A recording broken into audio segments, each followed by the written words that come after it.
Hello everyone, I80386SX, and I come today with a classic repair video. I haven't done one of those in a while. What you are staring at here, well, one, you're staring at a coin battery, which I'm not going to use because I do have some older ones, but I thought that was the oldest one in the house, but apparently not. And you have a motherboard. It's not a motherboard in the traditional sense, but it is a standard Compaq LTE Lite motherboard that goes in the 425E or 425C. Let's get this guy out of the box. And it's actually got a newer CMOS battery in it, so before I do anything else with this whatsoever, let's see if the battery itself is good. Let's get that puppy out of there carefully. Never seen a Sony battery in one of these before, so chances are the battery was replaced at one point. Uh-oh. I think there's some life here. Or we'll just use the leads. We'll do this the old-fashioned way.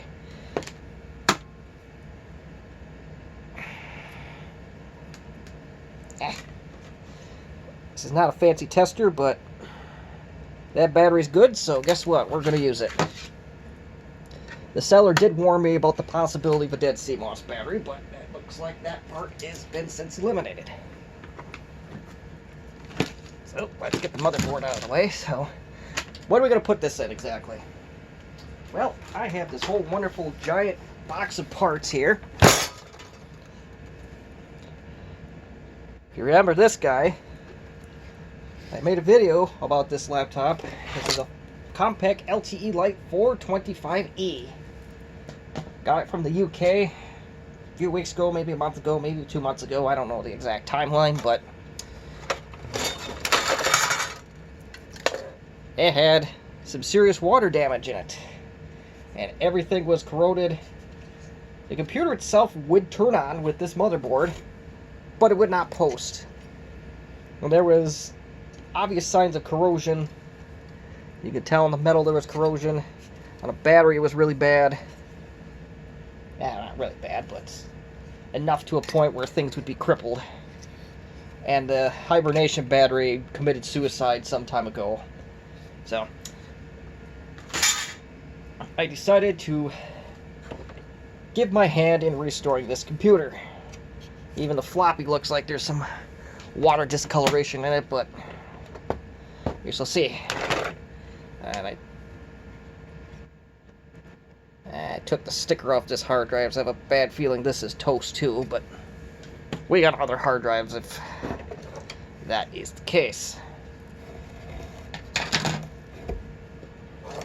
Even this hard drive controller does not look particularly good, but I'm really hoping to at least get the restoration going on this computer. And you know, the old story goes about how do you eat an elephant? One bite at a time. That's exactly what this project is going to be. So let's get all this crap out of here. And we are left with a base. I'm going to try and clean it up a little bit, so perhaps some 91% alcohol and or vinegar will take care of that. So let me go get something to do that real quick, and we will continue on. Well, cleaned it up a little bit anyway, so it's an improvement. And unfortunately, during the process, some plastic broke off. And I might be able to epoxy that back in. I don't know. We'll have to see. But the end game here for now. Where did this come from? Okay, a little bit irritated, but oh, right there.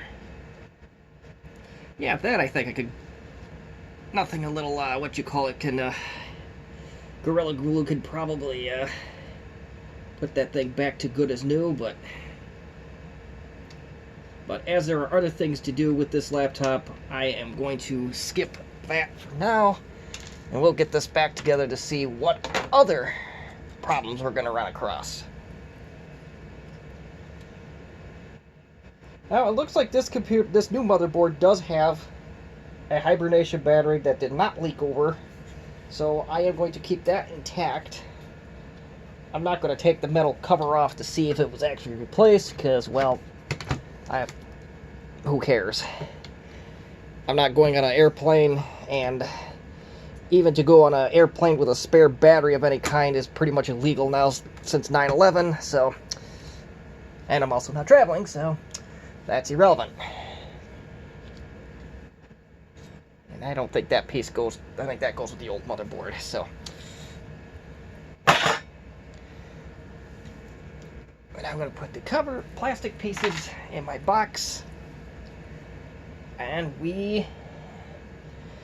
I have our first steps completed.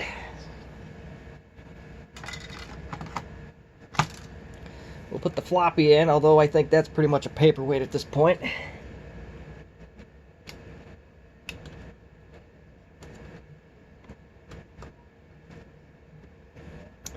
Alright, so the floppy is now in. Next, we need a hard drive, and I don't think that the one that came with it's any good. My luck with hard drives in the United Kingdom have been absolutely horrible. I am batting a wonderful 0. Alright, I do see. Let's see what we got on the shelf here. So, came a little underprepared for tonight's presentation, but that's life. I see. There's a 209 Seagate. There's another 209 Seagate. There's a Caviar Lite. But the Caviar Lights are not compatible with this machine, unfortunately, so... Yeah, I got all sorts of ST91448 on the shelf. There's a second one. What's this? Looks like a 200 meg drive. I don't know what the bottom one is, but I think I made you guys wait enough, so I am going to use the very first drive I dug up here, and I hope it's not the not safe for work one that I need to format.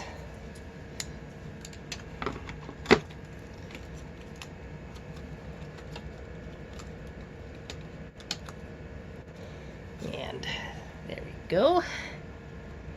Hard drive is now in.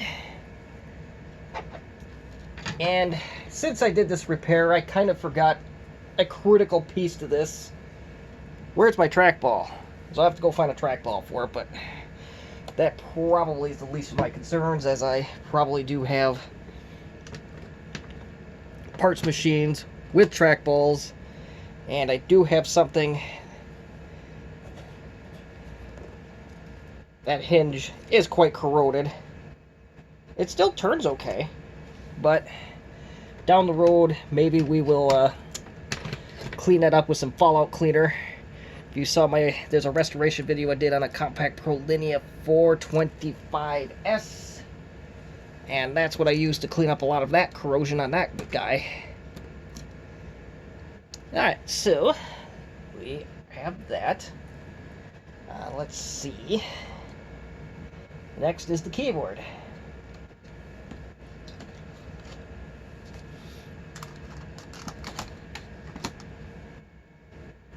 This does have a RAM module with it too. So we'll try that out. But we'll also, before we do that, we'll try it without the RAM module and with the RAM module.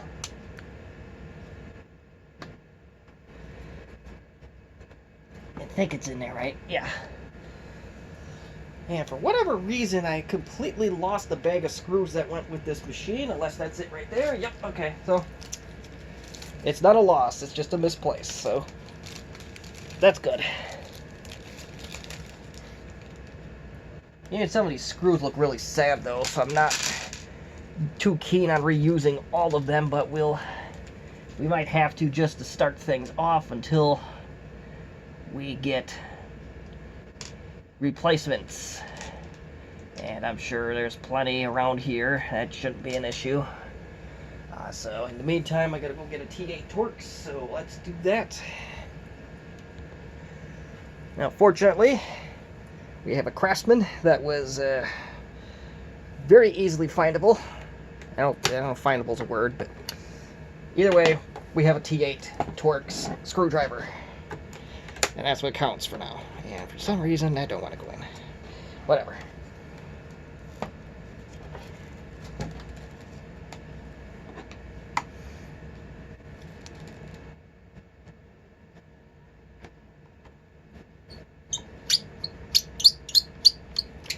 I'm worried that's the top of the screwdriver making that noise, not the screws or anything, so one less little fear to worry about.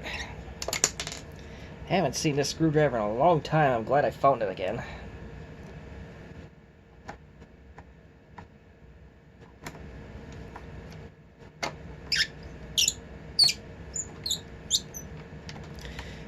It'd be probably better for you guys if I actually should see me doing the work, and holy cow, that one did not go in easy. Probably got some threads to clean up too. That probably wouldn't hurt anything at this point. And next, I just realized I made a mistake here. A very correctable one, however. Had absolutely no screws in this laptop. Keyboard. The keyboard in particular. Oh my gosh. Gotta cut me a little slack here. I just got done watching a very intense basketball game. Fear to deer.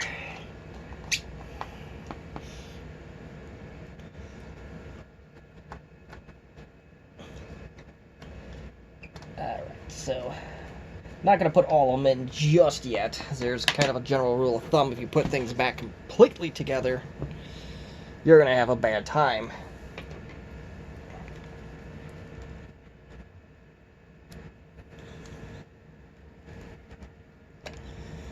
And, well, it's almost done. One of these days I'll get my camera work right. Let's get that puppy zoomed in. There we go.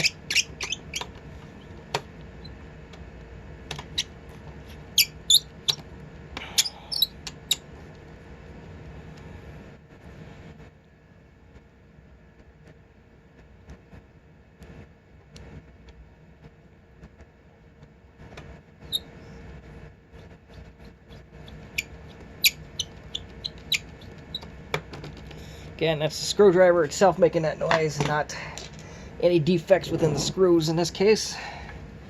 You know what? I'm not sure if the grounding screw for this LCD actually does anything, but we're going to err on the side of caution. And we're going to put it in anyway. I don't want to damage this thing, because these motherboards are becoming very scarce. And I'm actually a little bit scared of this, to be honest. The motherboard came from CTE sales, and it's not the seller itself that scares me. The seller has been... I bought a few things from them in the past, and they all went good, including a motherboard just like this one. I restored a 425C, also from the UK, and that one is good to go again. What scares me about this one is how quickly this motherboard came, especially from a company in New Jersey. Almost every time I deal with something over in New Jersey, it goes horribly south one way or the other. But the seller, also the CTE company, also did not use the post office. They used Federal Express. I bought this motherboard on Wednesday night. So all the shipping establishments were closed. They shipped it on Thursday, and I got it 2 days later. That never happens. So it's going a little too good. And alright, so we got enough lights to go around the world. So let's turn off some of those lights. And I know I gotta replace the screen because of this black marking here, but...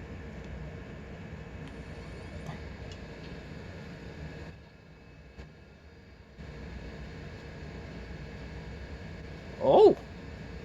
There's a little bit of crap in the center. Oh, that's to be expected. Yeah, there's some defects on the screen here, unfortunately, so that we'll have to replace the screen and hope they're not 2 arms and a leg. Let's get this bad boy to 2021. and it is 23 here in Wisconsin right now. 23:01 is close enough. Alright, so it found everything under the sun. We got a 209 megabyte hard drive, and currently 4 megs of RAM. I will try the card shortly here, but I wanted to get something established.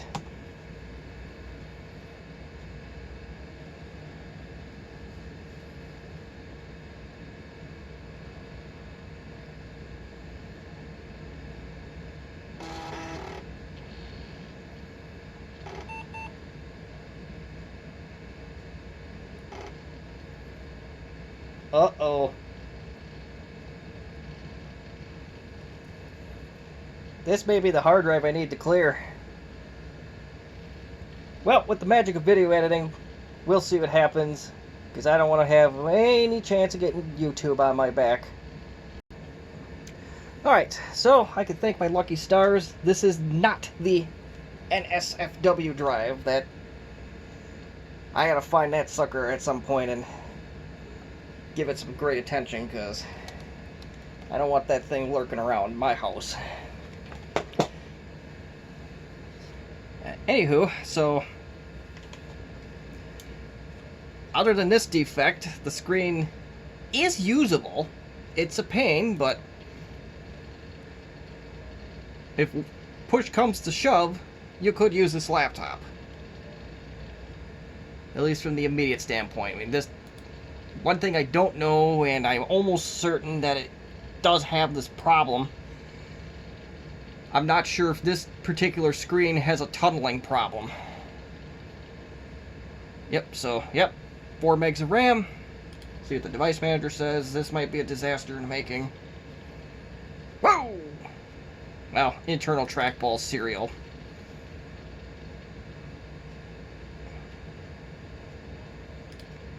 So, it might be because I have this connected to it. The good old Radio Shack mouse, and yeah, this thing's got a tunneling problem. So I don't know if you can see it, but the corners are already starting to get dark. But we already had to replace the screen regardless. So unfortunately, that breaks my perfect 425e screen issue. So I was asked by another YouTuber that said, "What did you do to your 425e screens? You don't have the tunneling effect." And my 25es do, but until this 425e came into my possession, I've been very fortunate to not have that tunneling problem. But this one is going fast, and I think this one will be a prime candidate for a crazy fix that is going to be coming up. There's been give you a little precursor to that one. It has been not proven, but there's a possibility that you can fix that problem by putting a screen in the oven at a low temperature, maybe 150 degrees or so, and then once you know that the problem is gone, then you seal that sucker up with silicone. I don't know how quite that's going to work yet, but we'll cross that bridge if or when that day does come. So, we have the RAM module. And LTE RAM modules are going about as smooth as mud. And I'm going to do something that's very high risk here. And I feel like living on the edge today. Whoa, mama, we're living on the edge. Well, not quite fully on the edge, but darn near close. I don't know where that bracket came from, but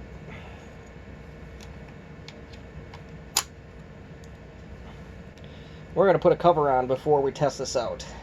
This is dangerous, folks.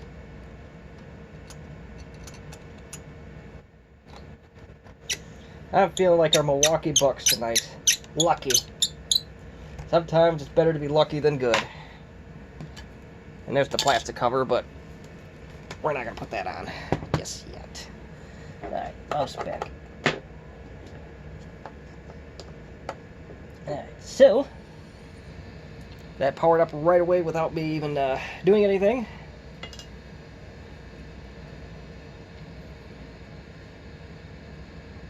Yep. That's why you don't put covers on things, folks.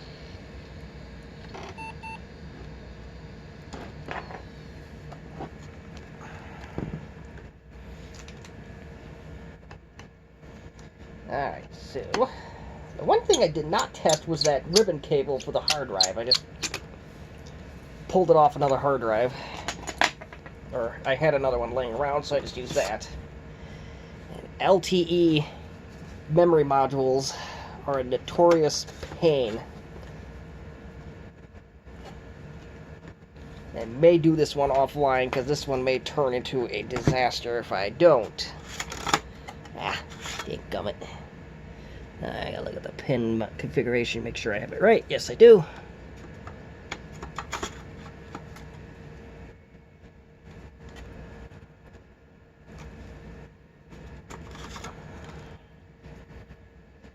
Oh, insert other side. Okay, that's probably part of our problem, so let's try that. There we go. I should read directions. But, you know, I'm gonna take one of the famous phrases from UXW Bill and call myself a professional bad example.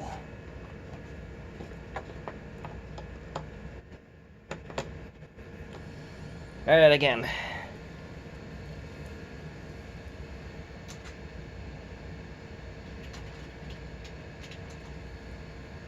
That's a little bit better.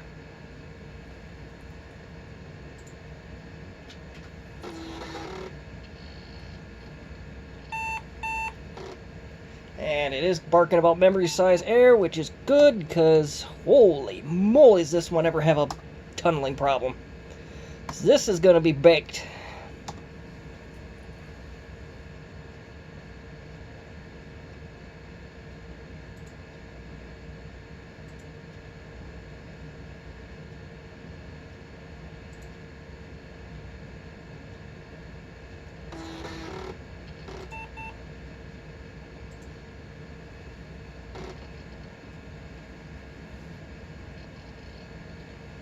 And we are booting.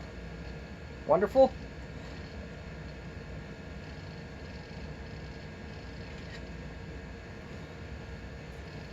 I don't remember if I... Oh, yes, I did connect the mouse on this one. I do want to see if this trackball does work. So, let me... It's not like that they're super hard for me to get a hold of. Yeah, it's not like we don't have 20 of them or anything to mooch one from. Although probably about 15 of them have trackballs.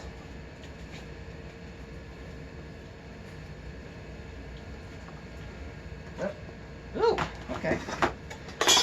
So we're going to borrow a trackball from another 425E that's got a 500 megabyte hard drive. What's this doing?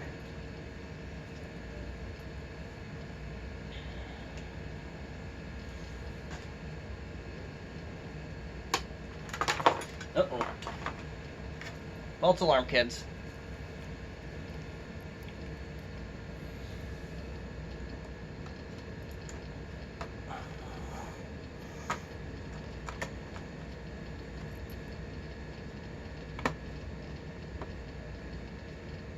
There we go. I have the Radio Shack mouse still connected to this, so this trackball may not work. But I think we're going to have to work fairly fast as our tunneling is rapidly taking over on this one. And this is a known issue from my understanding, talking with other vintage computer enthusiasts such as myself. This seems to be a problem with all monochrome TFT displays.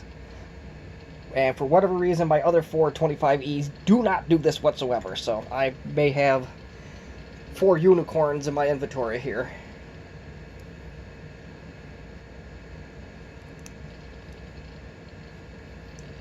Standard serial mouse, good enough for jazz.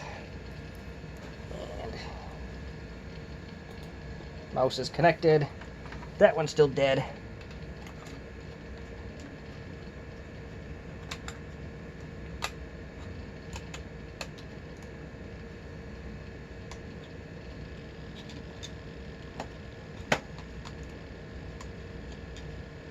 Pardon my reach here, you get to see my arm. And things are a little bit easier when you get crap out of the way. There's the screen. We'll try to work quickly here.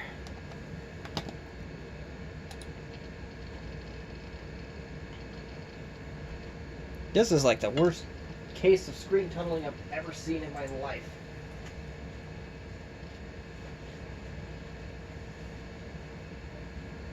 And 8 megs of RAM. So let's shut her down. Let's disconnect the serial mouse.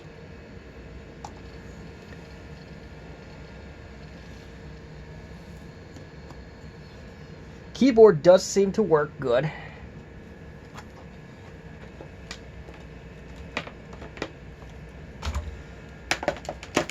Woo, that screen tunneling is really bad in this one.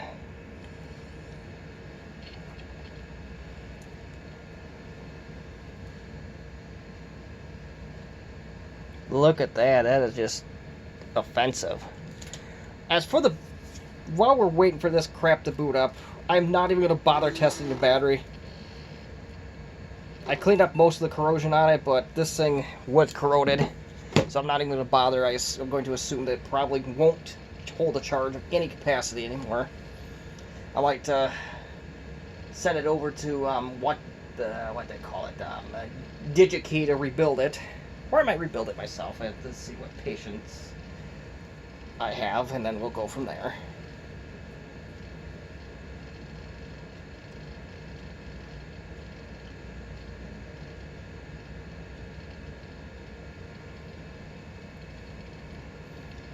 And unfortunately, this still turned into a video that's going to be probably a little bit north of a half hour.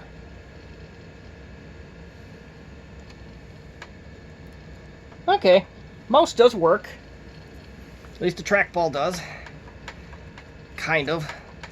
It might need a good cleaning. Left click works. Right click watches this hard drive is thrashing around. Probably does work. There it is. There you go. Trackball works. One last thing we're going to test before we call this. Oh, that's special. Whatever.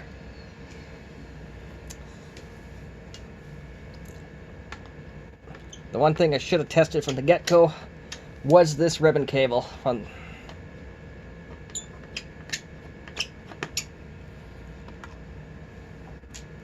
not going to put the original hard drive on there, as I know it makes offensive noises.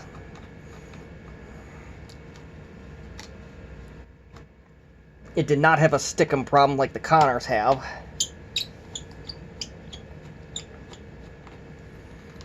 Trust me, I did that one. I believe I even did it offline.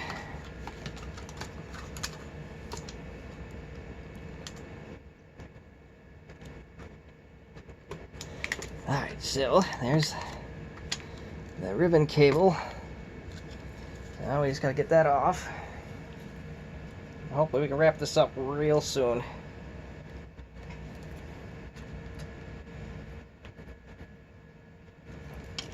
I didn't know if this ribbon cable is even got the original Compaq sticker on it. I'm kind of impressed by that.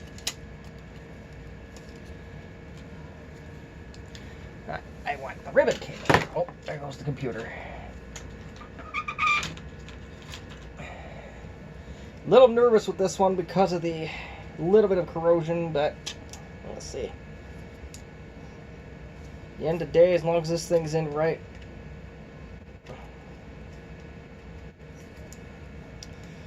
Or traumatized little machine here. We're gonna get her back to health here.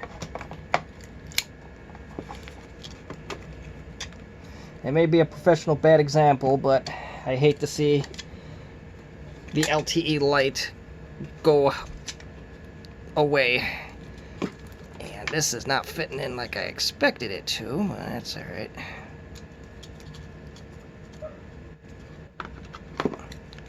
And maybe, you know what? I think I know what the problem is. And just gently let that go. We have double black thingy. Highly technical term, the foam pads. We got two of them. We only need one. The original peeled off the 120 meg drive that was in here. There we go. And maybe. Not sure what in the wide world we got going on here exactly. Yeah, I swear. This one's just giving me a bear of a time. I'm trying to wrap this up, and it probably knows it. You know how the old rule of thumb goes with printers. They can smell fear. They can smell when you're in a hurry. Alright, so let's just move that down a little bit more.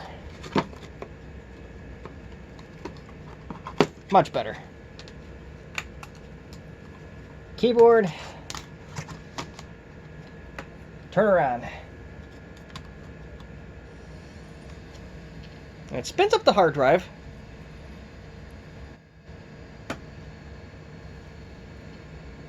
Well, that's special. The ton.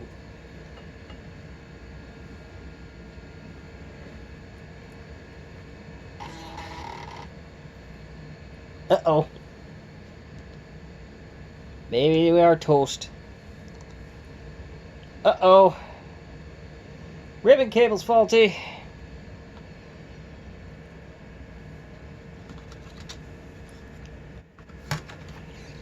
Our hard drive controller died.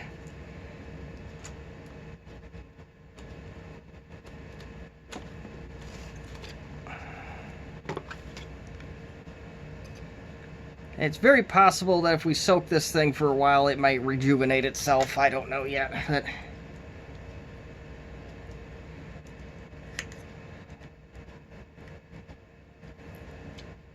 let's find out. Let's hope it's not the hard drive controller. I'm going to be mildly upset at myself if that's the case.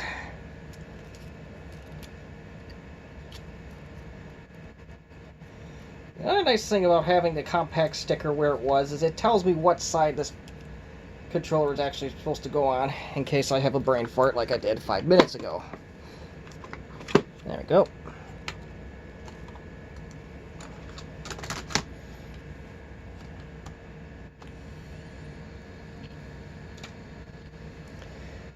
Let's hope. Let's pray. Let's adjust our camera so the light's not in the way.